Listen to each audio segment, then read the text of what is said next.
శివశంకరుడా నిన్ను నేను నమ్ముకుంటిని, భక్తుల బాధలు తీర్చే తండ్రి వైతివి.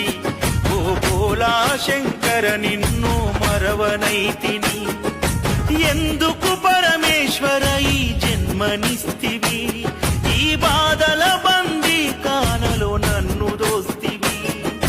గొప్ప జీవితం నిన్ను కోరనైతిని, ఉన్న దాంట్లో కష్టపడి బ్రతుకుతుంటిని. శివుడా పరమేశ్వరా, శివుడా నీ మాయలోన బొమ్మనైతిని, శివశంకరుడా నిన్ను నేను నమ్ముకుంటిని.